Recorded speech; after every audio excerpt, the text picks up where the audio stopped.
Hello friends, welcome back to our YouTube channel. तो आज हम देखेंगे गैमेटोजेनेसिस के बारे में। गैमेटोजेनेसिस क्या होता है? गैमेटोजेनेसिस उसे कहते हैं जिससे गैमेट्स प्रोड्यूस होते हैं। Let's get start. चलिए। The primary sex organs testis in the males and ovaries in the females produce gametes. जैसे कि हमें पता है मेल्स का सेक्स ऑर्गन होता है टेस्टिस और फीमेल्स का सेक्स ऑर्गन होता है ओवरीज, और यही प्रोड्यूस करते हैं गैमेट्स। टेस्टिस से जो गैमेट्स प्रोड्यूस होते हैं उसे कहते हैं स्पर्म्स, और ओवरी से जो गैमेट्स प्रोड्यूस होते हैं उसे कहते हैं ovum, respectively bye the process called gametogenesis. इसी प्रोसेस को कहते हैं gametogenesis. In testis the immature male germ cells spermatogonia. जो मेल्स में जो टेस्टिस होती हैं जो इमेच्योर होती हैं वो मेल जर्म सेल्स में प्रेजेंट होती हैं, उसे कहते हैं स्पर्मेटोगोनिया। और स्पर्मेटोगोनिया कहाँ प्रेजेंट होती है? इन सेमिनिफेरस ट्यूब्यूल्स में। Produce sperms by spermatogenesis. और ये कहाँ प्रोड्यूस करती है? स्पर्म प्रोड्यूस करती है स्पर्मेटोगोनिया में। That beings at puberty. और ये 12-13 साल में ही ये स्टार्ट हो जाते हैं। The spermatogonia presents on the inside the wall on in seminiferous tubules, multiplying by mitotic divisions and increase the number। जो स्पर्मेटोगोनिया होती है वो इन सेमिनिफेरस ट्यूब्यूल्स के अंदर, इन सेमिनिफेरस ट्यूब्यूल्स के जो वॉल्स होते हैं उसके अंदर the spermatogonia presents on inside the walls on in seminiferous tubules, multiplying by mitotic division and increase the number. जो स्पर्मेटोगोनिया है वो सेमिनिफेरस ट्यूब्यूल्स के अंदर प्रेजेंट होती है और वो मेटोटिक डिवीज़न से मल्टीप्लाइंग करती है और अपना सेल्स का नंबर बढ़ाता है। Each spermatogonia is diploid and contains 46 chromosome. हर स्पर्मेटोगोनिया डिप्लॉयड होती है और वो 46 क्रोमोसोम रहता है उसके पास। Some of the spermatogonia called primary spermatocytes. और इसी जो डिप्लॉयड्स होता है जिसके पास 46 क्रोमोसोम्स होते हैं उसी स्पर्मेटोगोनिया को हम क्या कहते हैं? स्पर्मेटोसाइट्स। Periodically undergoes meiosis. और वो प्राइमरी स्पर्मेटोगोनिया कहाँ होती है? माइटोसिस में होती है।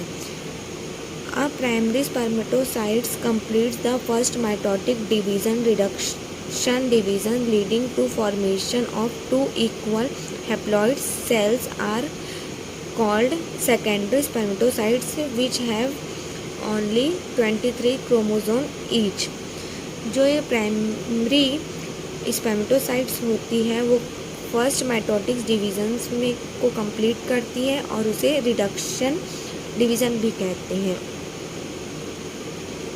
और उसके पास 2 इक्वल हैप्लॉइड सेल होते हैं और उस 2 इक्वल हैप्लॉइड सेल के कारण इसे सेकेंडरी स्पर्मेटोसाइट्स भी कहते हैं। और इस सेकेंडरी स्पर्मेटोसाइट्स के पास ओनली 23 क्रोमोसोम ही होते हैं। The secondary spermatocytes undergo the secondary mitotic division to produce 4 equal haploid spermatids। ये जो सेकेंडरी स्पर्मेटोसाइट्स होता है वो सेकेंड माइटोटिक डिवीज़न में जाते हैं और उसी सेकेंड माइटोटिक डिवीज़न के कारण ये 4 इक्वल हैप्लॉइड्स स्पर्मेट्स प्रोड्यूस करता है। The spermatids are transformed into spermatozoa sperms by the process called spermatogenesis। ये spermatids ये ट्रांसफ़र होता है स्पर्मेटोजोआ से। उसके बाद स्पर्मेटोजोआ के बाद ही स्पर्म्स बनते हैं और इसी प्रोसेस को, जिससे स्पर्म बनते हैं, उसी प्रोसेस को हम स्पर्मेटोजेनेसिस कहते हैं। After spermatogenesis sperms had become embedded in the Sertoli cell. जब ये स्पर्म्स में हेड बन जाता है उसके बाद वो embedded in the Sertoli cell, मतलब कि सेटोली सेल्स में ये दब जाता है जो हेड होता है। And finally release from the seminiferous tubule by the process called spermiation. और उसके बाद फाइनली वो सेटोली से रिलीज होते हैं सेमिनिफेरस ट्यूब्यूल से, और इसी प्रोसेस को कहते हैं स्पर्मिनेशन। अब हम देखते हैं गैमेटोजेनेसिस का डायग्राम। ये उसका डायग्राम इम्पॉर्टेंस है। इधर देखते हैं, ये देखिए फर्स्ट में है स्पर्मेटोजोआ, ये जो ऊपर से आ रही है, और सेकंड पे है स्पर्मेटाइट्स। ये जो स्पर्मेटाइट्स है ये जो प्राइमरी स्पर्मेटोसाइट्स है वो इसे डिस्ट्रॉय कर रही है। ठीक है, अगर हम अगर नीचे से देखें तो ये फर्स्ट में आएगा स्पर्मेटोगोनिया, उसके बाद सेकंड में आएगा प्राइमरी स्पर्मेटोसाइट्स, उसके बाद थर्ड जो बनता है वो सेकेंडरी स्पर्मेटोसाइट्स। इस डायग्राम बेस्ड क्वेश्चन भी आते हैं, इसलिए डायग्राम को भी अच्छे से देख ले और इसमें कहाँ पे क्या क्या।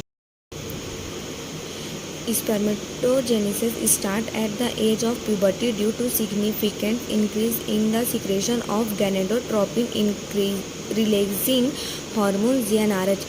जो स्पर्म का जो फॉर्मेशन है बनता है जो वो प्यूबर्टी के साथ ही शुरू हो जाता है, और जो गोनाडोट्रोपिन जो होता है वो हमारे ब्रेन में एक हार्मोन रिलीज़ करता है जो GnRH होता है, और GnRH के कारण ही हमारे ब्रेन का वर्क ज़्यादा हो जाता है।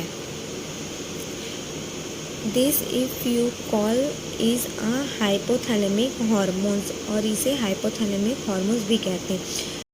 The increased level of GnRH then act at the anterior puberty glands and stimulate secretion of 2 androtropins. ये जो हाइपोथैलेमिक हॉर्मोन्स होते हैं वो GnRH के लेवल को बढ़ाता है, और ये GnRH कहाँ एक्ट करता है, एंटीरियर प्यूबर्टी ग्लैंड में, और कहाँ सिक्रेटेड करते हैं, 2 एंड्रोट्रोपिन्स में।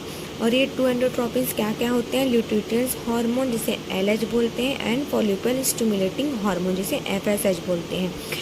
LH act at the Leydig cells and stimulate synthesize and secretion of androgens. LH जो होते हैं वो लेडिंग सेल्स होते हैं, वहाँ एक्ट करता है और स्टिमुलेट एंड सिंथेसाइज करते हैं और सिक्रेशन ऑफ एंड्रोजेंस करते हैं। Androgens in turns stimulate the process of spermatogenesis. जो एंड्रोजेंस होते हैं वो स्टार्ट होता है तभी ये स्पर्मेटोजेनेसिस का प्रोसेस शुरू होता है।